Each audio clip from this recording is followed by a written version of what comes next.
It's always a nervous point. Okay, it says we're live. I think we're live. We are live. Okay, I've also been fiddling around with the settings today. I've got tickers to help with breaking news. Boris Johnson contracts coronavirus. So I've got that, so I can add that into our live streaming efforts. Now we can be a full news broadcast. I'm thinking about changing my news now. Exactly. In fact, I might be able to change it live to be red, which would make it even better. Can I change it live to be red? I can! Look at that!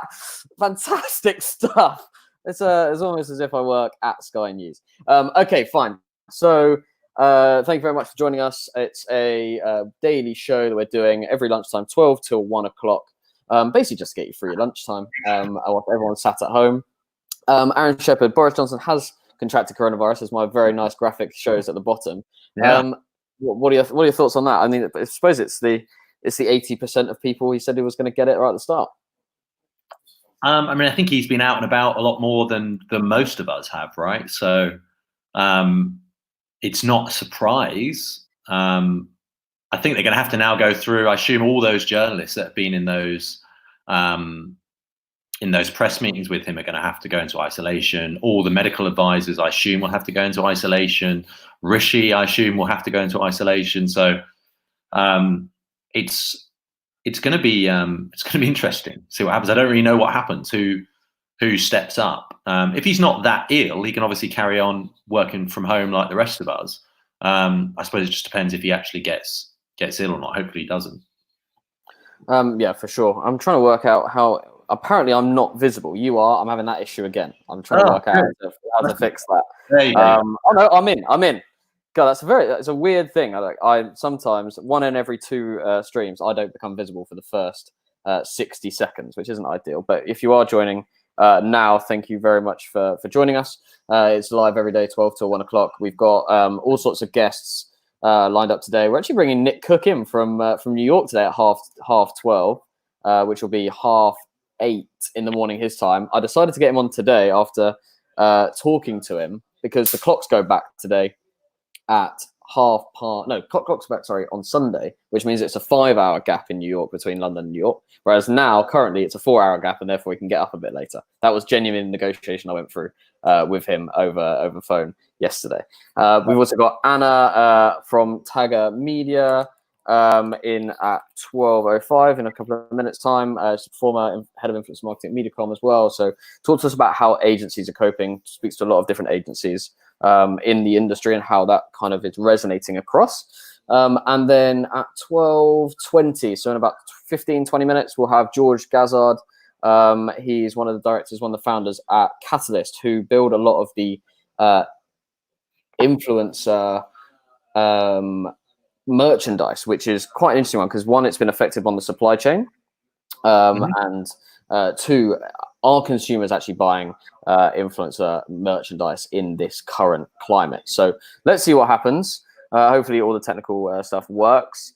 And we'll as well to everyone, feel free to ask questions. We'll try and answer as many of them as we can. I've got the LinkedIn comments in front of me, and I think the YouTube ones pull in. So please do ask any questions you've got. We'll try and get around to them. Okay, yeah, perfect. I think all tech is working now. So let's bring in our first guest, Anna. I'm going to bring you in. There you go. Look at that. How are you? I'm great. Are you in London? I am. I'm in North London. I'm asking people if they're thriving rather than surviving. So I'm trying to get people to think about thriving rather than just surviving. So I'm thriving today. I was surviving yesterday. Right. When did that switch for you, Anna? It felt like for us last week was that sort of survival, and then as we came into this week, it felt very much like actually there's opportunity here.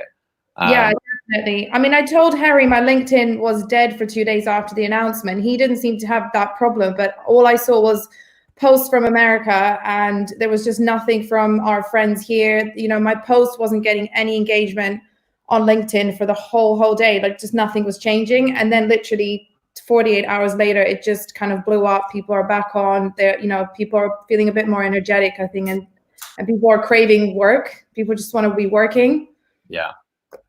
Yeah, I think it's important for all of us to keep busy. I suppose what's interesting about you, Anna, is that you obviously worked in an office for a long time at Mediacom, in a big office with a lot of people around you. And since moving to your new job in the last 9 months, you have worked from home and worked from cafes and around about London, a very different way of working, and had to get used to that before this happened. So I suppose your transition has been pretty easy, right?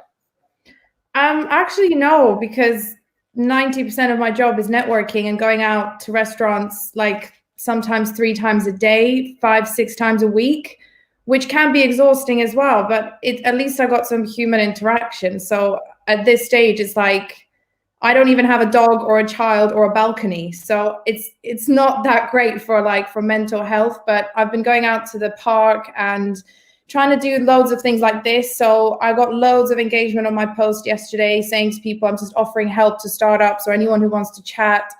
So I've got about 6 sessions booked into my diary already. I'm just trying to find a way to talk to everyone basically. But yeah, I guess it's been easier because I'm used to working, in my kitchen or in my living room or whatever. But it's nicer to go to a cafe than just sit at home, Yeah, for sure. Go on. No, go on. Have you found that people are just moving this onto Hangouts? All of those restaurant catch-ups and coffees. Are you still finding that you are able to have them? It's just in a slightly different format, or has it not come back yet? I mean, it's obviously been slow, and we are not expecting to have a bunch of new business in the next coming months. And we're not pushing that either. It's just not the right time to be doing that. So we're just trying to make sure we're staying connected to people, to existing clients, any kind of prospects we've had, and just friends from the industry. So it's not actually been difficult to get people on a video call. It's actually getting a lot easier and quicker to get people to respond to their emails. And some of our deals are actually being pushed through quicker because of that. On average, for SaaS, it takes up to 3 months to sign a deal.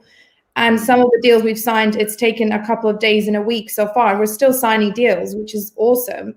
We didn't expect that.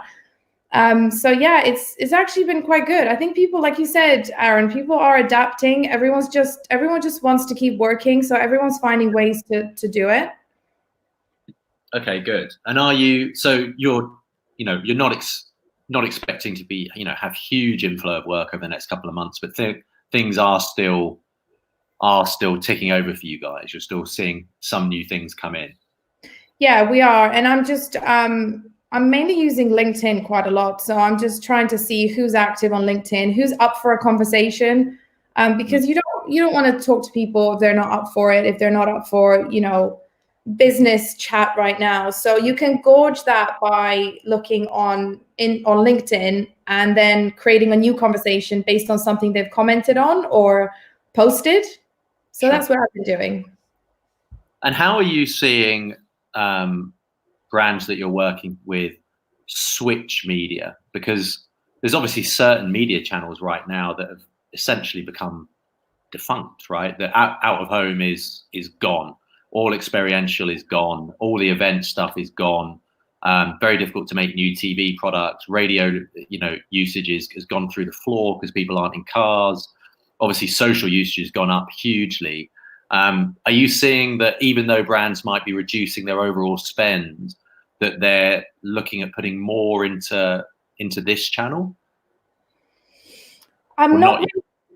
Yeah, I mean, from what I've heard from my friends at Mediacom and a few other agencies, is that most of their partnerships have been completely pulled and cancelled, mainly because of the content ideas. So the content they had planned is not really in line with the current conversations and is a bit tone deaf. So they have to completely pull that. But in terms of budgets and money, it is just being shifted towards the end of the year or reevaluated into something else. So I have not heard of any brand that's actually completely cancelled their spend. They're just moving it. Obviously, there's campaigns being pulled left, right, and center, and events as well. And I think influencers are losing a lot of work because it's their immediate content and income. But in terms of brand spend and behavior in the agencies I've spoken to, it's just being shifted, moved around. Interesting. Yeah, which is, it's a good thing. It's just that if you're at an agency, you will not necessarily know all of that information and how much is being moved and where and how. The client might not tell you that, but no one's really being told that things are indefinitely cancelled. They might just do something else later in the year. Yeah, I mean, there's a comment here in the LinkedIn comments from Victoria O'Farrell who says, one, how are you guys affected by this business-wise, sorry? And I've suddenly got green shoots showing in my business. It feels like this week has been a seismic change considering last week, which felt like everyone was in panic mode and going through and scrapping things. And this week seems like it has changed. Have you felt that across the different weeks? It does feel like we're changing day to day. Yeah, I mean, it is, like you said, it's a daily change, and we do get those moments when things are still unexpected and you get but I think the initial shock is kind of gone. To be honest, I had that shock before it even arrived here, because I've got family in Italy, and I was looking at what was going on there way before people here realized how bad it was going to get. So I had literally like a little anxiety attack, and I've kind of been there, and now I've moved on from that. So I feel like maybe the UK has had that initial shock, and yes, unfortunately, we might see those numbers going up, but I think people are just keen to get distracted and keep working the best that they can. And it's definitely got busier this week. So yeah, I keep saying, let's just keep the wheels turning. Like, let's just keep going, keep busy, because we've got all this time on our hands now. Yeah, no, exactly. That's the big opportunity is, we have to fill our time. It's what conversation I'm having with lots of brands at the moment is around, doing good. And for the last 10 days, it's that doing good has kind of been limited to giving to the NHS. And I think doing good actually can be entertaining people at this time. I think what we all did last night at 8:00 from a sort of national unity point of view was really, really powerful. And, what brands need to be doing in my mind is bringing things like that to the nation right now. That really is the opportunity. It's not just around medical supplies. Quick question as well on Italy and your family there. What's the current state of play there? What are they being told by the government? How long do they think they're going to be in lockdown for? Is it getting worse? Do they feel like they've got on top of it? What's the situation? I mean, in a nutshell, obviously it's a very complicated situation, but I think so. They've been currently in the 2-week quarantine has passed.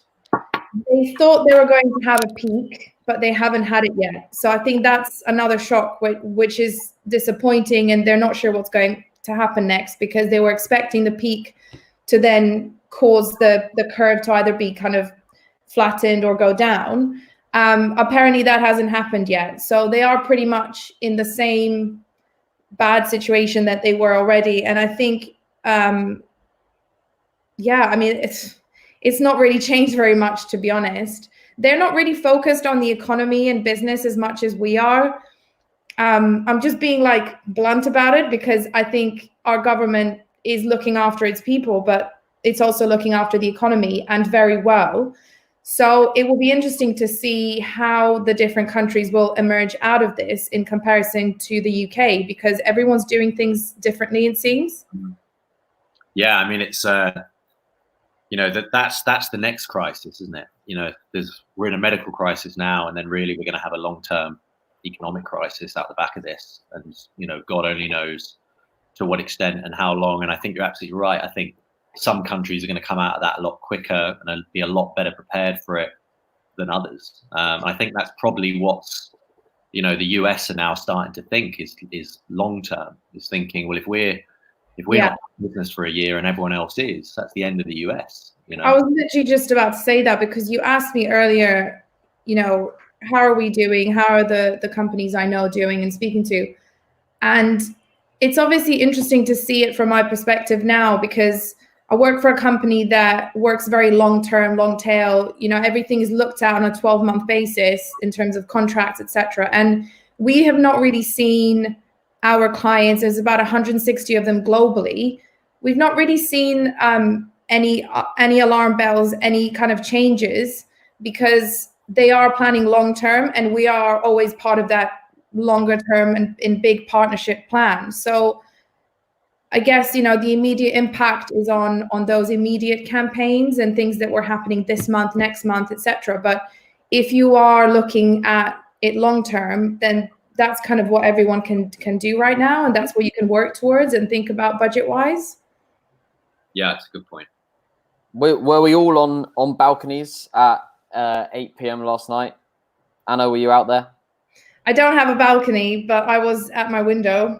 And yes, I was definitely clapping. I have a friend who works for the NHS, and I've not been able to see her for weeks. So I was just thinking today, I might go and get her some flowers and leave them at her door, because I can't meet her or do anything. And she's got a slight cough as well. And she's obviously on public transport every day too. So I'm just thinking what I can do to cheer her up, because she's obviously feeling very lonely too, not being able to see her friends and having to go to work still and all that stuff. So I think if anybody knows anyone in the NHS, think about the little things you can do for them as well. Just drop something nice at their door and a little card or something like that. I think that's a really good point. It's exactly what we need to be doing. My respect for the NHS and all these people. I mean, I don't want to go outside. I don't want to go to the supermarket in case I catch it. To be voluntarily putting yourself in, the eye of the storm is staggering. I've just got I think the whole country does. I think it was so genuine last night, which is why it's so good. I mean, I went outside with my wife and clapped. So I turned around about 5 seconds later, she's just bawling her eyes out, as I think so many people were, because it, and it was so surreal. It really is to think where we were 2 or 3 weeks ago. So now we're in a national shutdown and everyone's clapping the National Health Services. It really is staggering. But I completely agree. Anything that all of us can do to try and help any friends that we've got in, on the front line, then we absolutely should. Yeah. And Anna, just before you go, and yeah, it's been really, really good having you on. And how have you been talking to any influencers themselves about how this has affected them? Yeah, I have spoken to a few. I'm not going to say who, because it's not really important, but one of them has over 1 million followers and a few of them have small followings. And, that, again, that's unimportant, but it's just looking at the scale of the budget and the type of work they were maybe doing. And the ones with the really mass followings were actually booked into a lot of trips abroad, which was a massive part of their income. Basically, it's all just been cancelled. So their agents have told me they're basically unemployed for the next 3 months. And that is what it is. So I know a few companies like, probably you guys and Jenny from Digital Voices still have campaigns going, especially on YouTube, which is really great, because there are some creators who are still able to maybe get some work through those campaigns and keep it going. But I think generally everyone is just looking to creators for that distraction right now. And I know this is like a weird conversation to be having, because obviously we are in this space and maybe we're not shouting about it right now, but without being biased, influencer marketing is definitely in the spotlight right now. It is. Mm-hmm. Everyone can see it. So hopefully influencers can show their value more than ever before. Well, I mean, I think they have a unique opportunity in that nobody else can produce content, right? The only production that can go on right now is self-shot stuff, right? So there's not going to be a TV production or a game show, like nothing is going to happen. So if the only way you can produce content is at home, then the only people that can do it are either influencers or normal people. The only people with audiences are influencers. So, I don't see any other way. Every brand on the planet has to increase their influencer spend by 100-fold right now. And it's not to be opportunistic or crass. I'm not even saying they should do that to try and sell products, but it's the only communication channel that's still running. Obviously the numbers on social are staggeringly high right now. So that is where the audience is. It's the only place you can still speak to them. So yeah, everybody has to do that. Brands have to do that. And yeah, I mean, we're certainly not trying to shout it from the rooftops, because it's a difficult time for a lot of people. But any brand that still wants to keep going, and we think everyone should, they're going to have to increase their spend on influencers enormously. Yeah. Anna, it's been a pleasure having you on. It's been lovely to catch up, to be honest. I haven't seen you for a while. Stay safe in North London. Thank you very much for giving us your time. And yeah, I'll catch up with you once we're all out of this situation. Yeah, Thanks, definitely. Bye, guys. Thank you very much. Thank you, Aaron Shepherd. Question from Elizabeth Marshall on LinkedIn. I'm always really inspired by the GOAT agency because you're such a fun agency. I wanted to ask how you're keeping the spirits up with everyone that works in the agency in this current time of isolation. Well, I think the first thing is to try and give stability. You know, in a world full of uncertainty, somebody's got to put their foot forward and say, it's all right, we know what's going to happen here, or we're comfortable with what's going to happen here. And so I think we've done that to everybody in the agency, is try and remove that panic from anyone. And then, the culture is beyond us at this point. It's down to all the other GOATs that we have. We're 3 of 100 and something. So, our impact is nowhere near what it was 4 or 5 years ago. And we've had a huge amount of our staff go out of their way to make an effort in keeping that culture up, whether that's doing, I know Harry set up some fitness classes in the mornings, there's a quiz this afternoon. We have a very collaborative work structure, but really it's try and take the macro pressure away from people, and the only people that can do that are the directors of the business. And then allow people to still run and have fun. When the day one of this, when people were coming to us going, oh, we think we should do this, to keep people's hopes, to keep people's spirits up, we weren't saying to people, oh, don't talk to us, we're really stressed with it. We're going, yeah, that's a good idea, let's do that.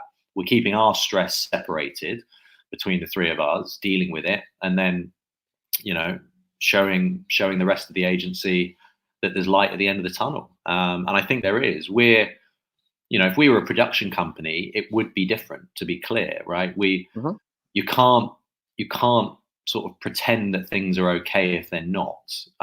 You have to accept what the situation is. You have to be honest with people about what's going on, and then you have to start looking at the light at the end of the tunnel. We're obviously, well positioned as an agency for something like this.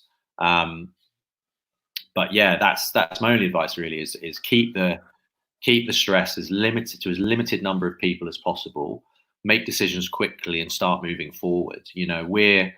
Everybody at GOAT is aware that we have an opportunity ahead of us, and the uncertainty is kind of, is sort of past. We've drawn the line in the sand and sort of decided that we're going forward from here. And I think any brand that sort of hasn't really done that, hasn't really communicated, that's what you need to be doing right now, is let people know where they stand so that we can start moving forward.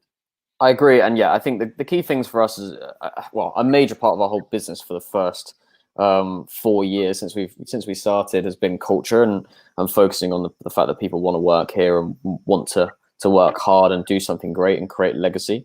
And that comes from, enjoying the people you work with, enjoying working with them, enjoying the work, and pulling for the company as a whole. And little things like us putting on fitness classes in the morning, or us doing the quiz this evening at 5:30 with a beer, and Sam Fowler taking the reins as quizmaster. These are the things that help pull people together. Now, I think there's another question in here that's just been dropped in by Faraz Kareem, who says, has this period knocked or enhanced your creativity? I think it's massively enhanced it in all sorts of areas of the business. It's enhanced it in how do we fix logistical issues? How do we create better campaigns that are tone sensitive in the right way at the right time? How do we have to change campaigns for things that are already signed off in one way, and now we need to position them in another way? On this cultural level as well, like we have to be super creative with culture. Exactly. I mean, we've spoken a lot, I think, over the last year or so about having a blank piece of paper and, properly innovating rather than incrementally innovating.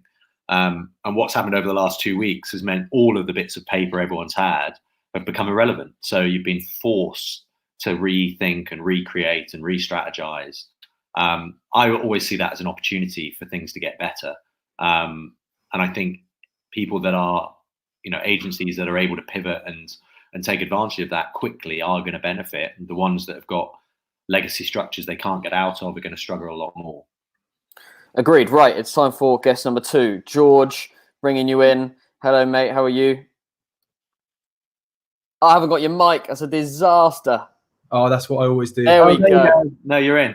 One thing I'm finding the hard way is you're on these Google Hangouts calls and you're muting yourself and you end up kicking off with some long spiel, and then a minute down the line you realize you're on mute and the conversation's 10 minutes down the line. Yeah. Well, no. I'm not here to embarrass anybody, but you are the first person to, self-inflict technical issues on yourself. One of these. My girlfriend was going to fly into the room and say something obscene, so it's more than safe. But how's things? Yeah, it's good. It's good. I mean, from your point of view, you run a business. I mean, what would be really good is to give a sort of 30-second overview about your business and what it does, and then run into a bit of how it's impacted not only on the supply chain, but also on the consumer behavior in terms of how e-commerce has been affected. Okay, sure. Yeah. So we essentially, at a high level, without boring you guys too much, we provide an end-to-end solution for our clients to build and produce their own brands and products. So as a company, we help with design, branding assets, logo ideation, the actual product creation and development, product sourcing, the website build, maintenance, the global logistics and fulfillment, and then the customer service piece too. So all in all, a real end-to-end solution that allows our clients to leverage their communities, and we just do all the nitty-gritty, boring stuff for them, whilst they focus on the fun stuff that they're good at, which is the marketing, which we do help with, of course, too, with the social media side. So as a business, we, as I said, our value is allowing our clients to build out their own bespoke products and brands and scale them without having to obviously input too much resource or cost, because that's our value in the exchange, if you like. Yeah, it's an interesting time for sure. I think there's certainly a lot of sensitivity around, I guess, canvassing or selling product at this point in time. I think where we're at and where everyone's at is, and which has been so great to see on so many different businesses, is we just all need to help our communities at this stage and give value for free. Something obviously you guys do so well on a daily basis with your sort of blogging and stuff. So our focus as a company through this period is, we very much pause most of our stores now, just for the safety aspect. But our focus is just trying to work with some of our clients and giving people free, digital advice, fitness plans, even some of the physical products which we're still selling, like homeware products, prints, and that kind of stuff. People are still loving to receive them because everyone's locked up indoors. So I think for us, we have to be very sensitive with the products and obviously selling product, but at the same time, we do recognise that people are stuck between four walls, and ultimately they need stuff that is going to excite them and engage them. So finding the sweet spot on that is the challenge at this stage. Do you think businesses like Cameo are going to see a huge increase? Not sure if you know what that is, but like Cameo is a video recording or a voice recording app for celebrities to create short form content to send back personalized messages to people. Lots of people use it for like happy birthdays and things like that.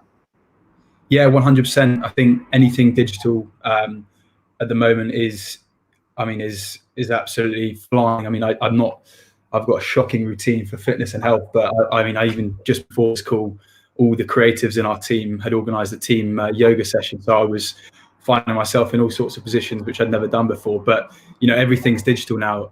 We're all using digital programs, digital ways of communicating. Podcasts are blowing up even more so than usual. So yeah, absolutely. So you're saying you're seeing some products, obviously depending on the type of product, you're seeing some products, where you're deciding probably not the right time to sell from this.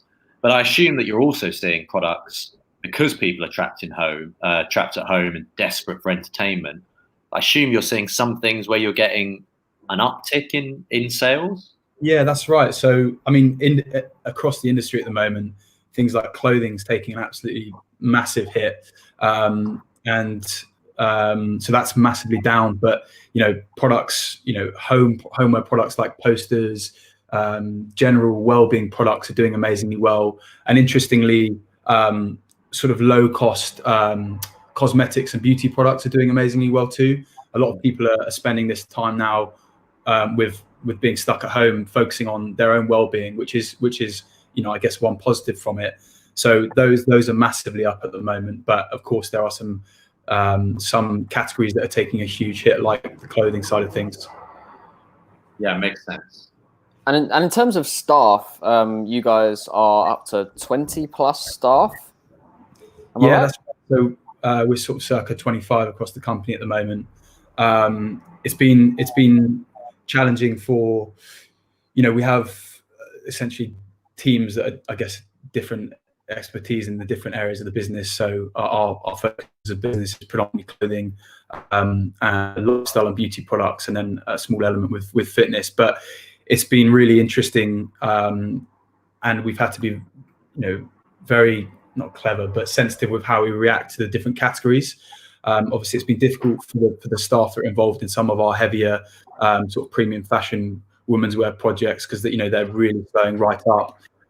So yeah, we've had to be very reactive internally in terms of how we position staff, where their focus is. I mean, we can use this downtime now for a lot of planning ahead for product launches. So we're looking normally we're planning up to sort of a year ahead, but we're using this downtime to be looking even further ahead. So there's always positives from these shifts we get. We're just trying to see the positives from it.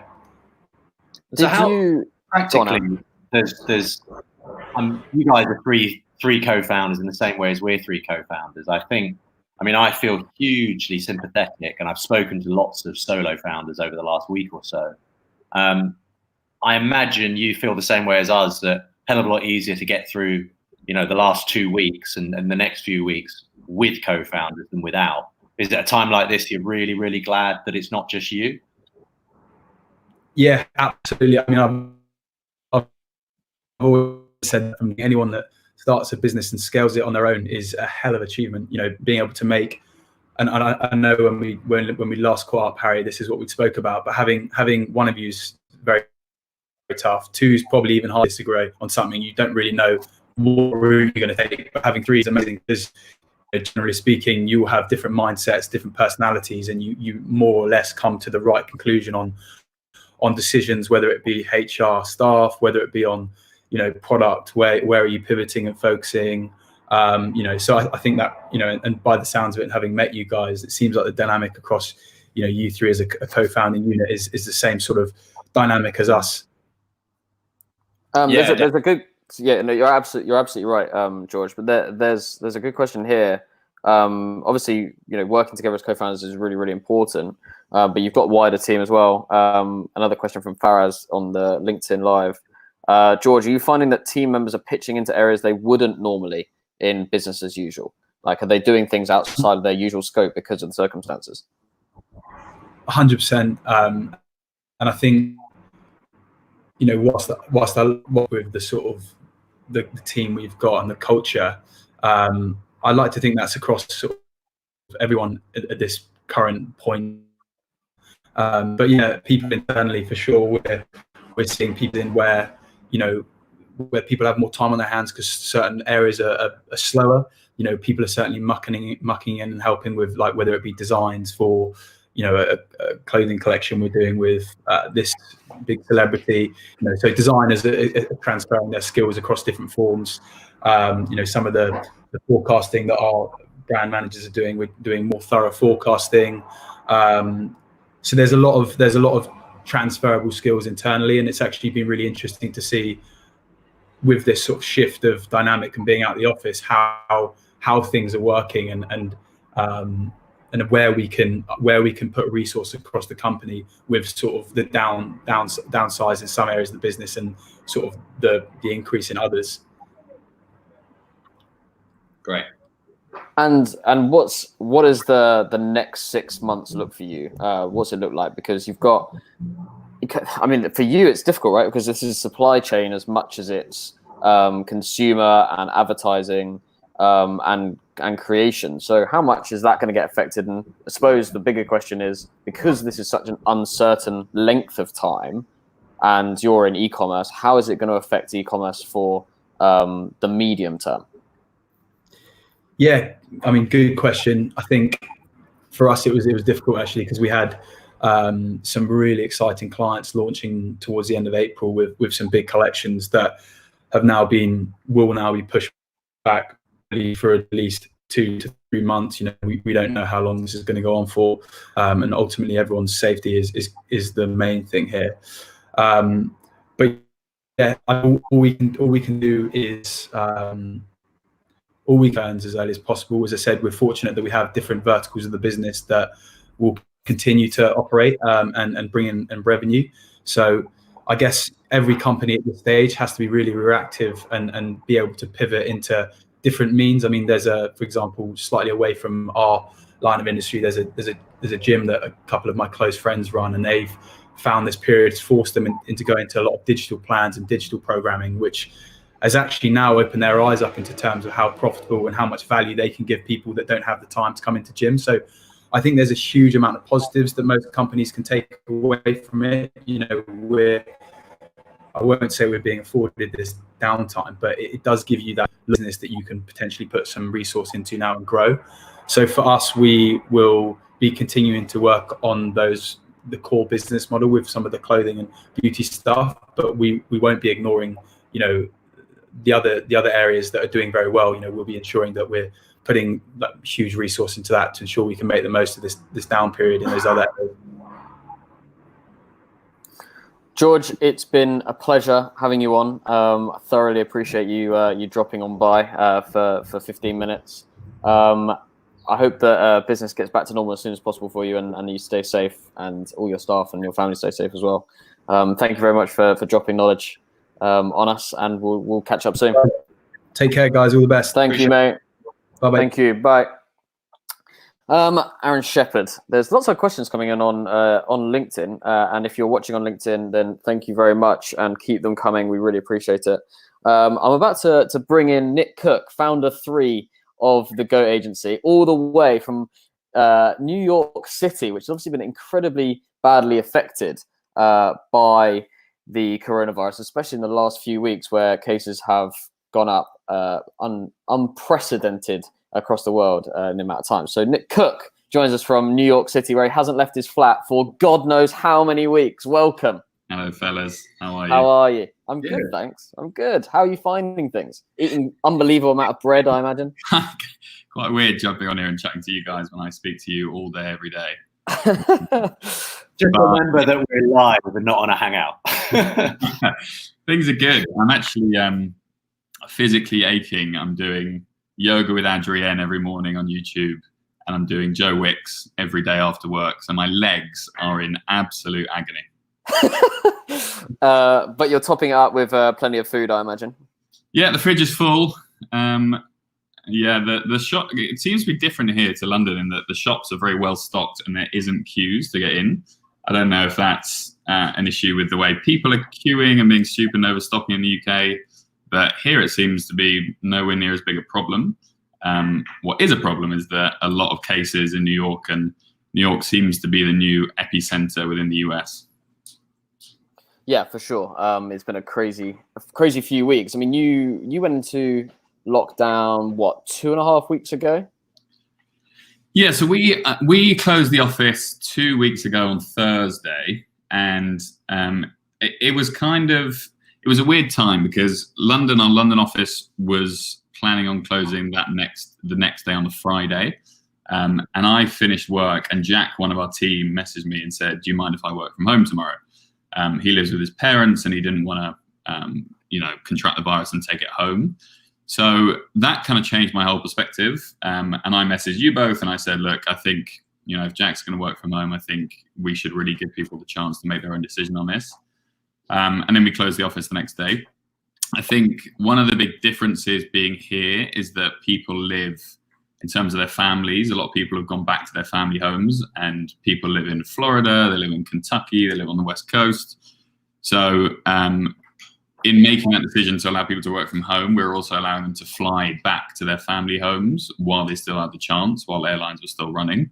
So I think even more so than London, where everyone, if they did go back to their family homes, it was relatively near. I think we had to make that decision pretty quick, just for the benefit of the team.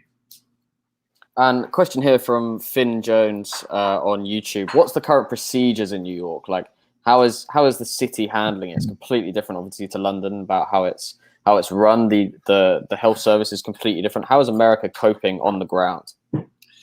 Yeah, I think in terms of the advice, it's all very similar, and similarly, it's moving every day. So normally in the afternoon, New York time, I'm living in the Upper West Side, so normally I watch Trump do a press conference, which is always pretty depressing, and then at a pretty similar time, Boris Johnson, who obviously now has the virus, also does a press conference.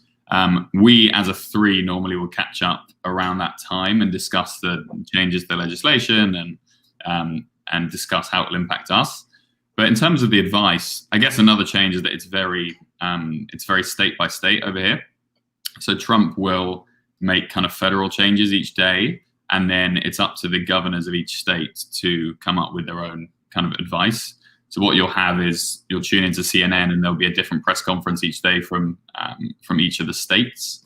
So you can watch Governor Cuomo in New York telling people, I think at the moment you're not allowed in a group of about 10 people, so it's a bit more relaxed than London. But in terms of how people are adhering to it, it seems to be very similar. We go for a walk every day. We're lucky enough to live vaguely near a park, and we go for a walk each day. And I think a week ago, along the Hudson River, there's a cycle path, and it was absolutely rammed full of people cycling and running. And now if you go there, it's pretty much empty. So I think the fear in New York is definitely at a very high point, and people are massively changing the way they're behaving as a result. I don't think we've had the same issues as London in terms of people being stupid and partying. And I still can't believe seeing pictures of the tube in London where it's crammed in. We haven't seen that in New York for a good 2 weeks. The subway's been pretty much empty. Interesting. So, I mean, one of the silver linings, and it's, you've got to take them, at a time like this, is from my side anyways, we've actually spoken a lot more over the last 2 weeks than probably at any time since you left the UK. What a pleasure it's been. Yes. Yeah, it has. Well, it's normally because it's impossible to get hold of Nick Cooke on any media format. It will take months to book him in. For the audience out there, even when Harry was saying, we're about to get Nick Cooke in, I'm thinking, no, you're not. He's not going to accept it. Before, I have to say. The hardest human being to get hold of on the planet. But at least, we certainly from our side, we've got it. I also feel like we've become a global business overnight because people aren't in offices. Everyone's in the same situation, and whether someone's in North Carolina or North London or in Singapore, it doesn't make any difference because everything's done on Hangout anyway. How have you found that? You're obviously a smaller team in the US than the UK, but doing a lot of big campaigns that integrate across both offices. Is it in some ways become easier over the last couple of weeks from a communication point of view? Yeah, so I think the big difference between us and the UK in terms of how we do business is that clients are dotted all over the place in the US. So most of our calls and meetings are done by video anyway. So in terms of client contact, it hasn't changed things that much. With your biggest clients, you obviously do want to see them in person. So normally once every couple of months or once every quarter, we'll fly to Dallas or Seattle or Austin or wherever they are. And I think that's going to be a bit tricky as kind of relationships develop and you want that kind of check-in time occasionally. In terms of the team, I think it's been a little, the team is working incredibly hard and it's functioning well. I think, again, over the next few weeks, they're going to be kind of more from a creative stance, I think, is where it's potentially going to limit us a little bit. Having when we get a brief, it's quite nice to pull everyone in a room and actually, get a whiteboard out and start walking through ideas. I think that's where we've seen it a little tricky over video, but In terms of us three chatting, I guess we can kind of reveal a bit how we do that. Every morning we set up a Google Hangout link, which is basically just there all day, and we'll message each other at any point and say, jump in the link, let's catch up on, you know, Boris's press conference or that campaign brief that came in, which means that we've kind of got an always on channel, which is video rather than WhatsApp, which is what we normally use. And yes, again, not just with you guys, but I'm chatting to my family and friends in the UK more than I ever have since I've been here, which is really nice. Just because, you know, I'm always at home. I know they're always at home. They might be busy at home, but certainly there seems to be a lot more time in the day to either answer a call because you're not being dragged into a meeting as much, or just find the time to call home. I am on the House Party app. So in terms of friends, that's been very useful as well. Cool. Yeah, let's talk about House Party as a explosion into the mainstream that it's been the last 2 weeks. Epic Games own it, and we talked about that yesterday. The fact that the owners of Fortnite bought the House Party app 9 months ago, early 2019, to kind of gamify video conferencing.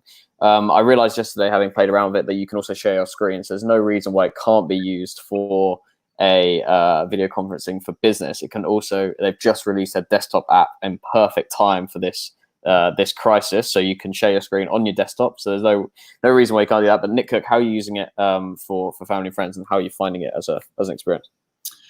Yeah, I just love the way that it's very real time, and you can unlock a room and random people can join. I think that functionality means that there's sort of no obligation to chat for very long. And as you both know and have referenced, I'm not a big phone person, let alone video.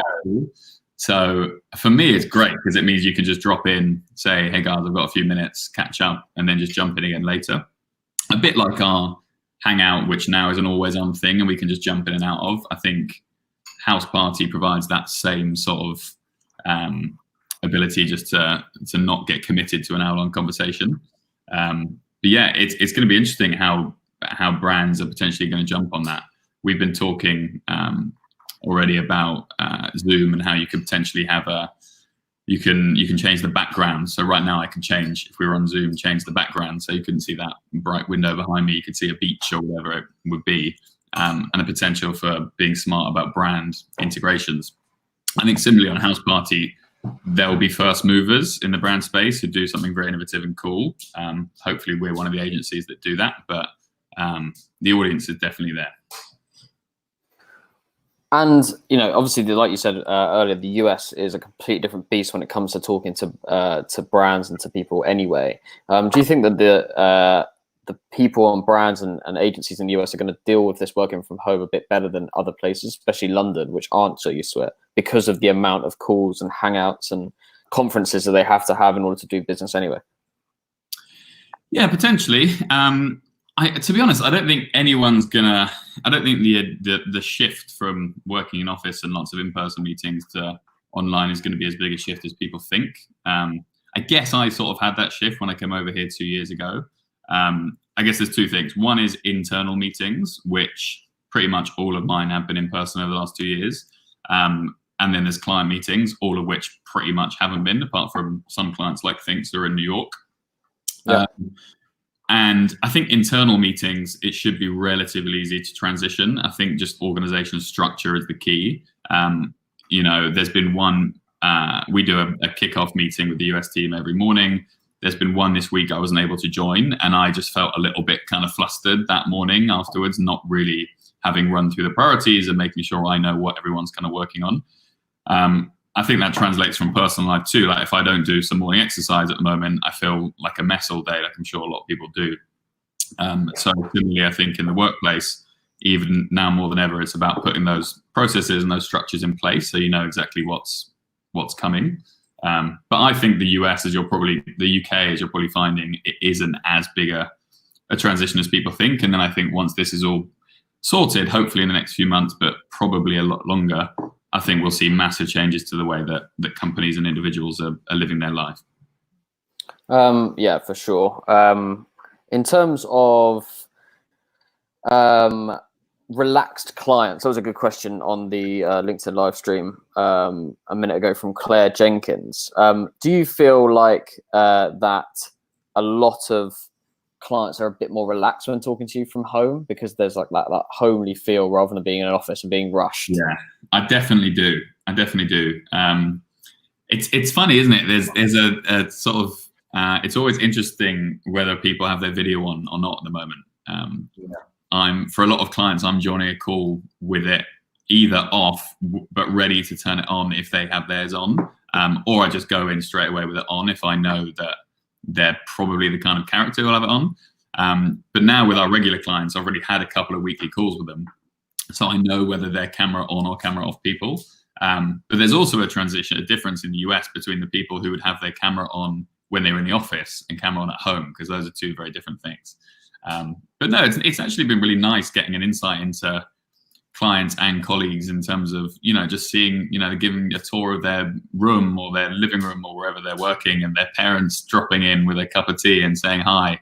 I think it's sort of broken down a barrier that was kind of a professional barrier that everyone felt they had to have.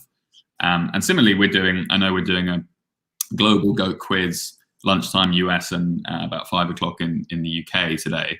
And we had after work drinks last Friday with the team, everyone with their video on. We're doing a US quiz at the end of the day where everyone submitted answers and we're going to run through them. And I think things like that have forced us to kind of bond in a way that we hadn't just through going to a bar on a Friday before, which I've really enjoyed. And I think we're going to have to keep being very creative with that because we're going to run out of ideas pretty quickly. Sure. And I mean, we've talked about, Aaron and I have especially talked about this morning about how much a week in this new world feels like a year, and how much of a different situation we find ourselves in 7 to 10 days on from when this first really started as founders of a business. How have you found kind of the daily changes of this whole weird escalade that we're part of? Yeah, I think there's, as a founder of a business, there's always moments where you have to basically jump into a war room and have conversations that remove you from the day to day quite considerably. We've had maybe 4 or 5 of those, and some of those are just opportunities, right, rather than crises. But we've had about 4 or 5 of those through our tenure running the business.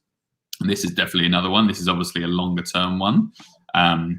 And I think what we have to do as founders is, as soon as you realize it's a big problem, you kind of have to assume worst case scenario and then get your ducks in a row, find some options. And as we've seen as founders, luckily we're in a much better position than a lot of people, but we've always had, every day we've caught up and we've always had a few options in terms of ways that we can ensure the stability of the business, and we've kind of talked of it as if it's racehorses and one's always in the lead and then another might be in the lead and then another might be in the lead. But I think that the challenge for us is how to have those discussions while also managing the day-to-day running the business. And I'm sure the US team and the UK team have noticed that we haven't been in as many of those day-to-day weekly calls with clients because we're having these kind of discussions. Personally, I quite enjoy that kind of challenge of, working in real time and being reactive and speaking to other founders and working out what the options are for them and how to get through it. And I think, as we've discussed a lot, I think the businesses who do get through it in pretty good shape, especially in our space with budgets moving to digital and social like we've discussed, should actually be in a pretty good position to take advantage. And I'm sure there's lots of other people listening to this who similarly are thinking, if I can find a way to get through, then, come the end of the year or whenever it is, that opportunity is definitely there. And final crisis. I mean, the sort of economics phrase is never miss the opportunity of a good crisis, because, it's where there is the most opportunity. For entrepreneurs, there is more opportunity during crisis than when everything's okay. When everything's okay is when the established big companies get to make money. When things are in crisis is when the smaller entrepreneur-based units have got a much bigger chance. So, the ones that should be really worried, I think, are the banks and people like that. The smaller entrepreneurs, if you can pivot quicker than anyone else, you've got a better chance of taking this opportunity. And this, to be clear, this is a digital opportunity. That's the opportunity. The world is going to go digital right now, and so the opportunity is: are you ahead of that curve or not? If you're behind that digital curve, you're in real trouble over the next couple of years. And if you're ahead of it, you're going to have so much more opportunity than you thought. Everyone's going to have uncertainty and everyone's going to have problems in the short term. But the medium to long term is all about that. Are you digital or not? It doesn't matter what industry you're in either. Go on, Nick. No, go on. I think it's worth referencing the fact that it's been nice seeing how human beings have reacted to this crisis. Obviously, social is a flood with memes and people making light of the situation. And I think the way that I would urge other founders and other managers and employees in businesses to take this on is also to try and make light of it and try and have fun and try and, use it as a chance to build different types of relationships with each other. And like even us in our various WhatsApp groups as a business, it's not panic. It's more kind of, let's have a laugh through this and try and make the best of it, which I think is something we've always done quite well. And it's nice to see that is also the sentiment across, Twitter is basically a mixture of absolute panic and hilarity. And I think that's probably how most people are kind of trying to deal with it between those two emotions. Well, you've got to have perspective, haven't you? And I think when people are dying, then if your business fails, it's not the end of the world, to be honest, right? You might have felt like it was the end of the world 4 months ago. Now, the worst case scenario isn't your business goes under. It's the people you love and care about and yourself get corona and die. Right? So that's the worst case scenario. Everything else is not as bad as that. So, it should give people a little bit less pressure. I'm sure there are lots of people whose businesses are probably in a bad place. If you were the only one in that position, it would be a lot worse. The fact that everybody's in that position, is going to make it easier, make it much more likely you're going to get bailed out and all these other things. Yeah. Last question from me before we wrap this up for the hour. Nick Cooke and Aaron Shepherd, question for both of you, but I'll start with you, Nick Cooke. Question from Ed Evans on the LinkedIn live stream. Says, how has it been continuing to keep the Daily Goat running? What's been the pressure around keeping our vlog running every single day? We're now 200, just shy of 300 episodes in every single day since we started. What's it been like keeping that up and going? So I think from my perspective, I'm not as involved day to day. Like people will know who watch the vlog. I haven't been in it as much as you guys. We've got a full-time video team in the UK and not in the US. So it's very much up to me and the US team to create that content on a day-to-day basis. And so historically, I've been not great at making that content. But I guess what this whole shit show has done is democratize that ability to create content, because I'm very much now in the same situation as you guys and everyone else. I'm at home, I've got a phone, I'm in the same situation as everyone else. And so I've actually found it quite nice being able to create content that is sort of on a level with everyone else. And as a result, I'm filming content every day and I'm basically in the vlog every day, which is very nice. Aaron Shepherd, yourself? What's the question, mate? Sorry. No worries. I know it's a long time. I know we've been going for five days, but it's the first time you've asked me that, so I'll let you off. It's Daily Goat. What's it been like? It's a question from Ed Evans on the live stream. What's it been like keeping that up? I think it was harder last week when we were under a little bit more pressure and there was a bit more of a crisis or of uncertainty, and I was getting literally. I mean, the beauty of our vlog team is they just harass people until they get like the vlog team harass me more than any other department in our business. I can have not done something for a client and the client team won't beat me as much as the vlog team will if I don't film something. So that certainly helps, and that's on Matt and Tom and Craig's on holiday at the moment, but when he comes back, them just pushing and I think that's that's the power of delegating. If it was down to us to make sure the vlog went out while all this was happening, maybe it doesn't happen. But it's down to people who aren't dealing with the stuff we're dealing with, and their sole responsibility is get that vlog out no matter what. So I think it's just the advantage of having a great team and having people that are specialists on that.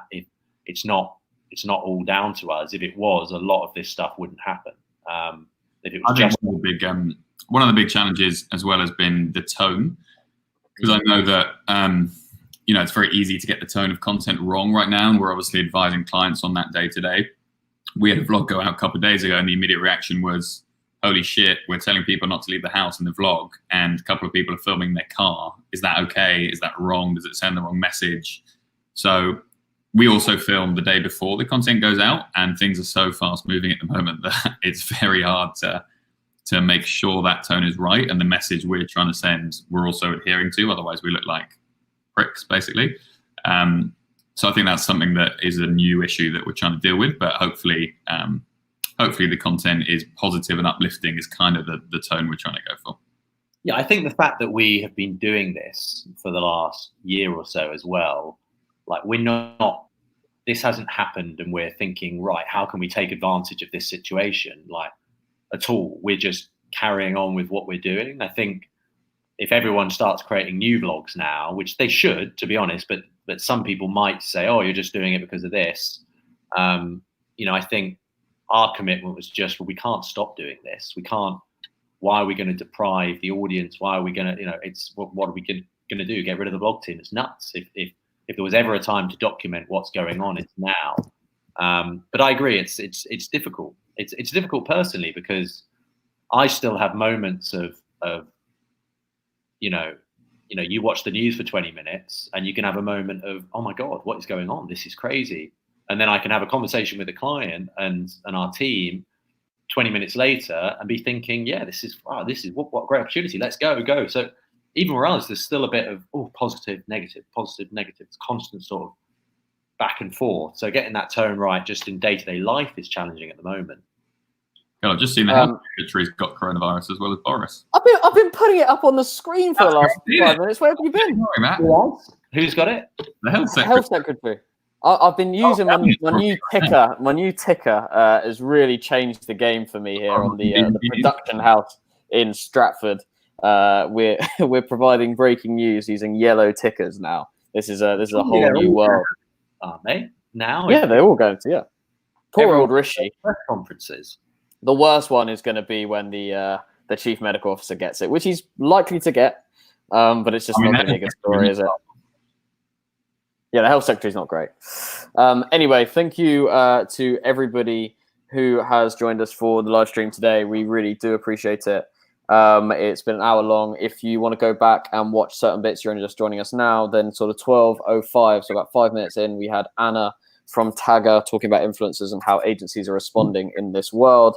At about 12:25, so about 25 to 26 minutes in, we had George Gazzard, the co-founder of Catalyst, who are an influencer merchandising business, and about talking about supply chain, talking about how consumer behavior has changed dramatically in this climate. And then since 12:35, on time as promised, we've had Nick Cooke all the way from New York. Look at him. Look at his face. Aaron Sheffield, bring him out, loving it. We've had Nick Cooke all the way from New York talking about how life has changed in the US, as well as also the three of us as founders and how we've dealt with it over the last 7 days. So there are your timestamps. Thank you very much for watching. I repeat it as I do at the end of every single one of these. And we've done it 4 times in a row so far, but we are streaming 12 till 1 every single day on LinkedIn and on YouTube. If you don't follow or connect with us on those platforms, then please do so. We will see you again on Monday. There is a vlog dropping on Sunday, and obviously it's Friday, so head to our YouTube channel today. It will be about 4 o'clock, and we're dropping Chatterbox live chat roulette edition for exercising. Matt Wyatt takes to the chat roulette forums and forces people around the world to exercise in their lounges with household items. It is an absolute classic. It's vintage Matt Wyatt. He's got people in America working out with him with their shotguns in their hand. It's quite terrifying, but at the same time, he did a fantastic job. So tune in on our YouTube channel at 4 o'clock. Thank you very much for watching. and we will see you Monday. Go on, say goodbye. Goodbye. Support the NHS. See you tomorrow. Bye. See you.